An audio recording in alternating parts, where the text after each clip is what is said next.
We now turn to the core of today's program, the Huck Memorial Lectures. Mr. Deepak Sanand, former Additional Chief Secretary of Himachal Pradesh and advisor to the ILDC, will serve as the chair for this session and guide our discussions. Our first distinguished speaker is Professor Gautam Bhan, Associate Dean at the School of Human Development at the Indian Institute for Human Settlements. Echoing Dr. Huck's commitments, Dr. Bhan will be sharing insights on affordable, sustainable, and inclusive housing and land policy. We're also pleased to share that Dr. Bhan's latest book, titled Cities Rethought, A New Urban Disposition, is available right outside the Shantiniketan Auditorium for all those who are interested in deepening their understanding of urban governance. And for now, please join us in welcoming him on the stage. Good afternoon to all of you. It's a pleasure to be here, and my thanks to the ILDC for this invitation to address you. I'll get straight to it. So I've been asked today to speak about the question of affordable housing. And I'm going to speak about it in the place that I know something about, which is urban India and its cities. I'll do something very simple. I want to offer you 3 elements in which to think about the question of affordable housing, offer a set of practices, not in too much detail, in the ways I think we should move forward, and leave you with one provocation of a realization that I have been coming to, which will, I can tell you now, seem far-fetched, utopian, and idealistic, which is exactly what I want it to be. So the way I want to do this is to take you through very quickly, and I'll just give you one small data point for each of these, affordability.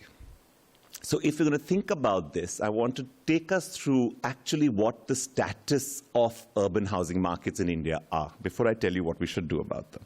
I'm going to call this story 11 and 6.5. Okay? I want you to just track just these 2 numbers with me. If you look at the Ministry of Housing's record of how costly a house can someone afford, we have one very useful ratio. It came to us from Deepak Parekh, founder of HDFC Bank, who was chairing the ministry's committee on set, give us a metric for affordability. They said something very simple. And by the way, if you ever apply to a bank for a home loan in India, this is how they judge whether to give it to you or not. 1:5. Every household can afford or should afford a house that is 5 times their annual income. If you make more than that, it takes too much out of you, you'll default on your loan, you won't be able to use your assets, right? So if you make 1 lakh annual household income, 5 lakhs is the maximum part of your house. So the first story simply is, if it's affordable housing, what is the measure of affordability, right? You can talk to any single person in India and they will tell you, no matter where they live, that they cannot afford the house they want. Not all of that affordability is a housing policy problem. So how much money do Indians make? And what is the housing stock that should exist in our cities? Here's the number. So what you're seeing on the left is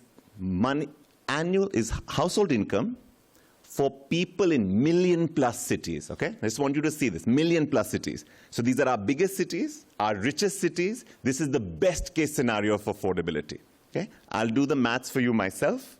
2 numbers. 8 of every 10 Indians make less than 2.2 lakh annual household income, which means they can't afford a house more than 11 lakhs. 4 of every 10 urban Indians in million-plus cities cannot afford a house more than 6.5, hence the story, 11 and 6.5. I want you to take 1 minute and think of the city where you came from and imagine the house you will get for less than 6.5 lakhs. Imagine what it's made of. Imagine what the census would call material of roof and wall and tile. Imagine where it is in the city. Now imagine 11 lakhs. Now imagine every real estate hoarding you will see from now to Pune airport or railway station, and think about the cost of that house, right?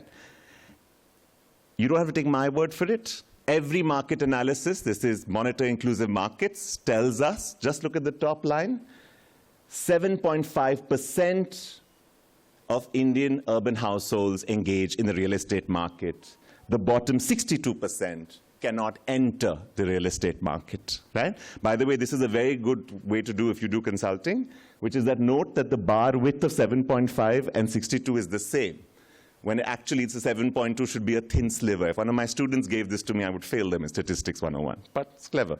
You can ask McKinsey, they tell you the same thing. One of the big things is that if the story is about 6.5 lakhs and the story is about 11 lakhs, all our policy is here. The Reserve Bank of India's definition of priority sector lending for affordable housing includes all houses up to 50 lakhs. Okay? Any kind of measure that thinks about affordability is on the right side of the spectrum. The people are on the left side of the spectrum. I promise you that's a left and right geographical analogy and not a political one. So, second, adequacy. If you cannot afford the house, then where do Indians live? This is the second story. Two compromises. If you cannot afford to enter the proper formal legal market, you have to make two compromises. The first compromise is on the legality of your house. Okay? And I just want you, so now start imagining that under 6 lakh house, and I know many of you imagined it in either an informal settlement or an urban village or a peripheral area or a slum. That's exactly where it is. Right? So when you look at this, just pay attention to this number. Best estimations, no more than 50% of India's housing stock is formal. Everything else has some tension with the logics of property, titling, land, or law, which means every one of our cities is full of words that seem so normal to us. Unauthorized colony, informal settlement, JJ cluster, irregular layout, irregular subdivision, NA. These words that we internalize and don't realize that what they tell us is that half of all our housing compromises on its legality, which means it is vulnerable to eviction, vulnerable to demolition, which means that even if you don't worry about the bulldozer showing up at your house, you will not put your money to invest in it. You will not improve it. You will not rely on it as an asset. Because, as brokers in Delhi will tell you, sir, is ghar mein na bank ka loan nahi charta, which is exactly how to find out where an unauthorized colony is. Right? So I want you to think about the first compromise. The second compromise, you know, it's on the actual house. And I'm going to run you through a series of images right now because they're familiar to you. Just look at the way our housing stock looks. And what I want to suggest to you is that it doesn't just look that way because people don't have the money. It's because they cannot spend that money because they have compromised on the legality and formality of their house. Whether they live here or here, or here, or here, or here. They get better, but they're still always in tension. Or here, or here, or here, or here, or here. Because at the end of the day, this is our housing. Multiple types, endless typologies, and every one of them is inadequate in one way or the other. Just look at the 3 columns. Do they have tenure? Yes, no, mixed, maybe. Didn't have at the beginning but got it later. Have khata A but not B. Have a license but not a lease. Have registry papers but cannot. Have power of attorney. Have something that's always not right in the file, right? Do they have services? Yes, no, mixed. Again, why? Because a water utility does not legally put an individual water tap in an illegal colony. Pani Hak Samiti versus Government of Maharashtra. Right? You think about the services where underground drainage cannot be put in an unauthorized colony. So the fact of where services break in our housing is linked to the fact that spatial illegality breaks our infrastructure. It is not just questions of engineering or costs or investment or planning. It is questions of the fact that the second compromise in a broken housing market doesn't just break our homes, it breaks our infrastructure networks. Right? And therefore, on the third side, which is the only thing we ever talk about, right, which is the actual dwelling unit of the house, those inadequacies follow. And it is only by compromising on inadequacy that you can make up for the barrier of affordability. So the Government of India report, headed by the Kundu Committee, had one very good line about India's housing question. And they said something very simple. They said, in urban India, affordable housing is inadequate, adequate housing is unaffordable. One line. Affordable housing is inadequate, adequate housing is unaffordable. You have to compromise on one or the other. Our housing question is about tales of trade-offs that working households make in order to be in the city. right? And the last trade-off they make is on the land footprint of that housing. This is a slum map of Delhi. It maps between 670 and 750, every informal settlement in the city, to tell you that all of them together, which is about 15 to 25% of the city's population, live on 0.5% of the city's land. Half. Not 1, not 5, not 10, half. Okay? You may have lots of thought about proportionate justice and how much land can be redistributed, but I wager there is nobody in this room who believes that 20% of the city should live on 0.5% of the city's land, right?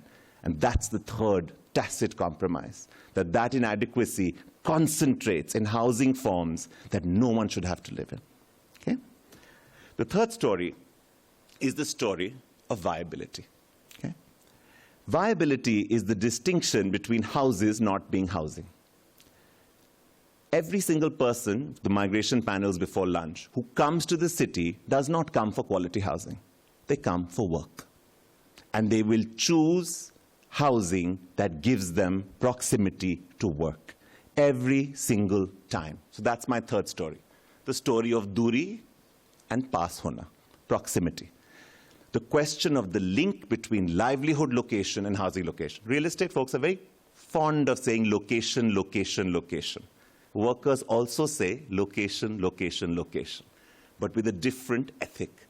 Because in order to be close to work, they compromise on the adequacy of their housing. They compromise on the legality of their housing, which means that it is not enough to give the best, most affordable, most adequate house at the edge of the city 25 kilometers from work. Because if you do, this is what happens. Just look at the numbers. Just one snapshot. You can look at it anywhere else. Look at the last row. For all slum rehabilitation buildings built in peripheral locations, the abandonment rate was 70%. And you have every single time heard policymakers ask this question. We're giving pakka housing, we're giving affordable housing, we're giving legal housing. Why are the housing policy facts either vacant or abandoned?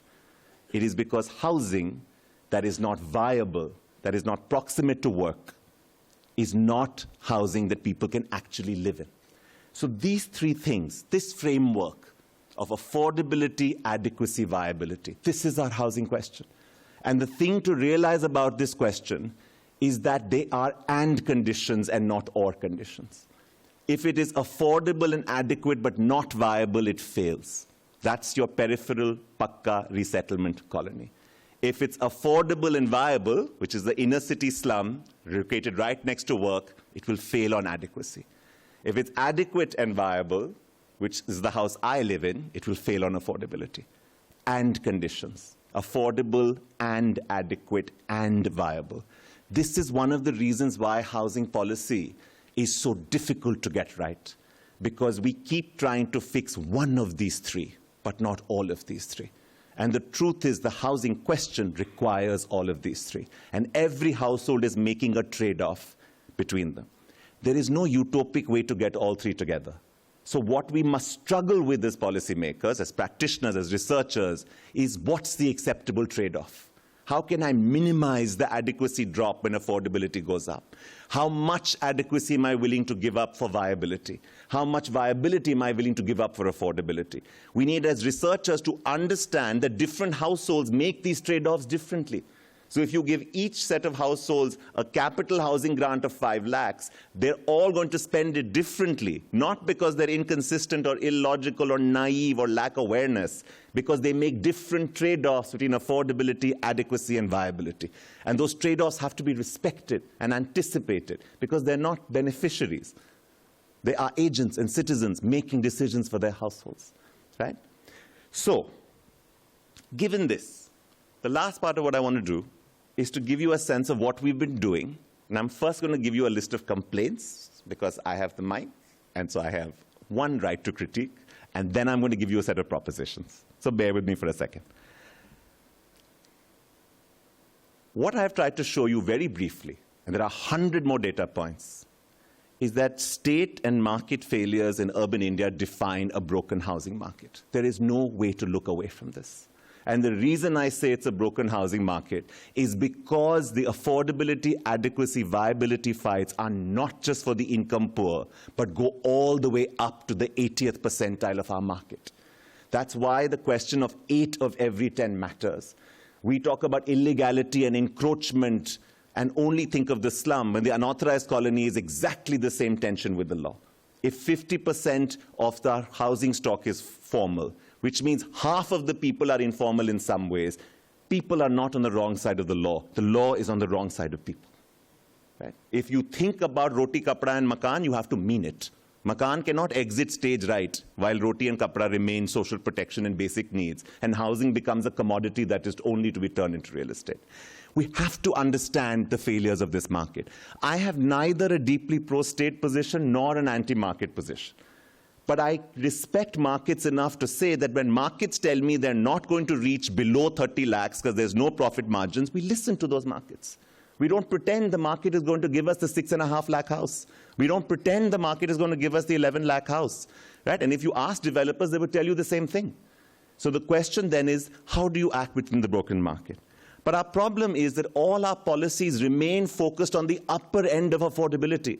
Our definitions of affordable housing on this PMAY, the Pradhan Mantri Awas Yojana, beneficiary applications start at 3 lakhs annual household income, 15 lakhs. They go up to 6 lakhs, which is 30 lakhs. It's not 6.5 and 11. It's 15 and 30. And this is our housing for all mission. And so when you get the SMS on your phone, PMAY Yojana ka laabh lijiye, that house is always 27 lakhs, 28 lakhs, 29.99 lakhs. Why? Because 6 into 5 is 30. Because 6 lakhs is the MIG limit. Right? So if you cluster to the upper end of affordability, how are you going to reach 6.5 and 11? That's the question we have to ask. Rent remains unrecognized, unregulated, unsupported. We don't have a national rental housing policy. We have barely incentivized low-income rental, though we know that anywhere between 30 and 45% of our workers live on rent. And they live with the most grievous inadequacies. No contracts, no security, no protections, and utterly miserable housing stock, because they have to take what they can get. Right? We have only just begun to recognize shared worker rental housing and PG housing in law. Right? So rent remains a deeply unrecognized form of housing, which has to be one thing we take seriously, because if the ownership market is broken, rent is going to be your dominant market. The focus in all our policies remain on building new units rather than repairing, regularizing, and upgrading what actually exists today. I cannot emphasize this enough. The other thing the Kundu Committee report said, it gave us a number of housing shortage, 18.98 million units. And it said of those 18.98, 15 were already existing congested housing. Think of that, 15 of 19. It's not endemic homelessness. If people live in inadequate housing, which is affordable to them, reducing that inadequacy is housing policy. And reducing that inadequacy is called upgradation. It's called repair. It's called retrofit. It is a distinction from producing the new 25 square meter, 30 square meter, 40 square meter, 1 BHK, 2 BHK house, which we absolutely must produce. Please don't misunderstand me. But we have to understand the balance between producing new housing and improving existing housing, given that you're trying to reach 8 of every 10 urban Indians. There is no evidence that the best performing state in India can produce enough new housing units to meet our housing shortage. None. There is no reason to believe it is possible. It has to be a balance between repair and upgrade and build and construct. Right now, all we want to do is build and construct. Right?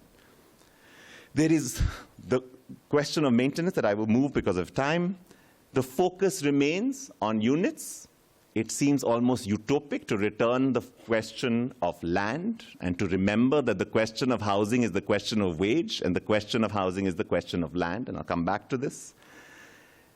Location remains absolutely absent in our planning and thought. Affordability seems to be our only criteria of note. So if you look at our housing policy, has to be 30 square meters, has to be this much dimension, this much carpet area, maximum price.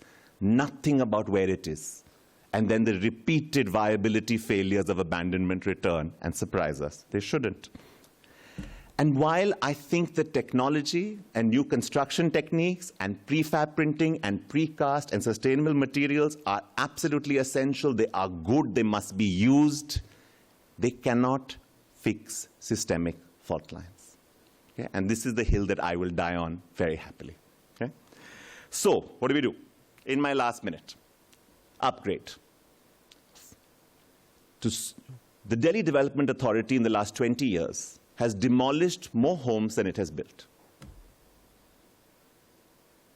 Demolished more homes than it has built. You can debate encroachment, you can debate illegality, but when your housing authority breaks more than it builds, your housing question is not being solved. Evictions can never be a sound answer in a broken housing market, not if roti and kapda are meant to be with makan. Right? Large-scale upgrading, large-scale land titling is the only way forward that works to recognize the housing that already exists but is inadequate. Odisha has just done the Jaga mission. Karnataka has a history of titling from the 80s, so does Andhra, so do many parts of this country. We have not seen it for a while. I was very happy in the new guidelines of the Pradhan Mantri Awas Yojana to see one sentence return: land pattas may be given to slum and landless households for improvement. It's a very good line. It may be the only line to hold on to in the entire document, but it is a direction even to see that everyone's recognizing that we cannot build our way out of this problem. Regulate.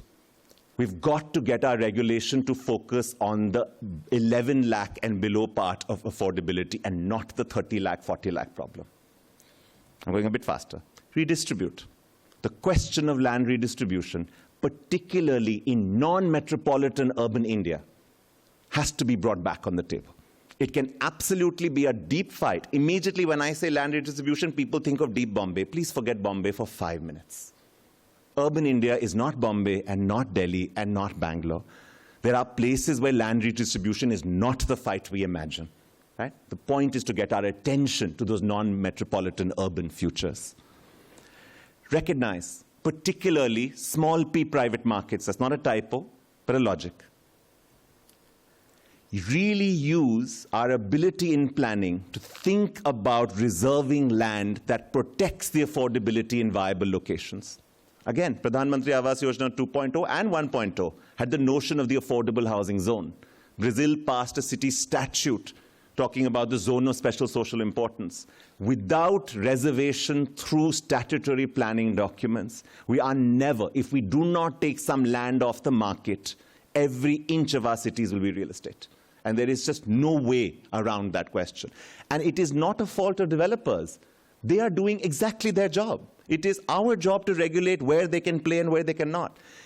In climate change, we are absolutely ready to talk about the limits of land use by creating prohibited zones to protect environmental marshlands. The same logic should apply to socially important land for affordable housing. If we are able in climate change to talk about taking certain land away from use to protect our climate, why are we not able to think about the same technology of governance for affordability and housing justice? It's the exact same logic. How much land should be used for what? It's at the core of our planning function. Invest. If the market cannot go below 25 lakhs, then state investment has to return to the housing sector. There is no other way to think about this. Right? There is no other way to reach 6.5 and 11. There are two options we have. Either people's wages grow, and I would love to see it. Until they grow, we have to enter into this segment as states. But states not alone. States with new partnerships. The Building and Construction Workers Shelter Fund for Construction Workers has thousands of unspent crore rupees that have never been used for construction workers' housing. Why? Why are there not partnerships with union organizations, with federations, right? With even religious organizations? How do we think about an expanding set of governance networks that deliver on this housing and not leave it to the state alone? How do we return a set of employer responsibility into the question of housing? The center of Bombay and Calcutta of industrial cities were built around affordable housing around the chawls that were linked to employment and were linked with employers, right? Where is the question of employer responsibility for labor in this moment where we think about that delivery, where people, again, get rights not as beneficiaries but as workers? And the last is to maintain. So my final slide is to say this is a tall order. There are many things to do here. I just want to leave the approaches with you to reorient us from questions of focusing on building new units in peripheral locations that are abandoned as a toxic cycle of practice we keep repeating without success, or to return to cycles of forced eviction and demolition that are at the highest that they have been in decades in India. Right? None of these can be the basis of sound housing policy. We have to change our verbs. We have to change our practices. And so the last thought that I have then is what will make us do this? Because let's be frank, neither the political economy, nor our political culture, nor this moment in our social and political history seems to suggest that we care about this fight. Actually, the extent of our urban inequality has been normalized to such an extent that the fact that 8 of 10 of our countrymen and women live in inadequate housing no longer moves us in our hearts. Something has to shift, a moral and political consciousness. Everything else are things that policy experts can tell you how to do. None of this happens if the politics doesn't change. And so my provocation is this. In 1989, one of the largest countrywide mobilizations for a people's right to housing was spread across unions, across workers. It led to a draft bill whose cover you're seeing. The convening drafting committee of this bill was headed by no less than Justice Krishna Iyer. Then advocates Muralidhar, names you will recognize, Venkatramani, names you will recognize, were part of it. Justice Potipati of the Madras High Court was part of it. It got a long way. It spoke of the right to adequate housing. It spoke of a constitutional right in the frame. And in 91-92, had Rajiv Gandhi not been assassinated and the world not changed, we may have been living in a very different country. I am not suggesting to you that rights are magical silver wands that make things happen. But I'm suggesting to you, when you are in a broken system, sometimes it is only a fight for something like a constitutional right to adequate housing that can push us to start fighting the extent of this fight. And perhaps that is where we should begin. Because currently, where we are, it is not just that we don't have a right, fundamental right to adequate housing in our Constitution. It is that the word housing never appears even once in the Indian Constitution. The word shelter never appears even once in the Indian Constitution, not even in the lovely directive principles of state policy. There is a need for a genuine, structural, radical reimagination of what we owe each other as a society and where housing is. Everything else is a technical answer to a political question. And beyond a point, those of us trained in giving technical answers will tell you that they are not enough. So, in closing, I'll say and return to one of the big philosophers of India's anti-caste movement, Gail Omvedt, who talked about utopias in this way. And what she said is that utopias are not idealistic dreams. They are a combination of what she called ecstasy and reason. Ecstasy enough to imagine a different world, but reason enough to actually define pathways to get there. My hope is that this is what we do for housing. Thank you.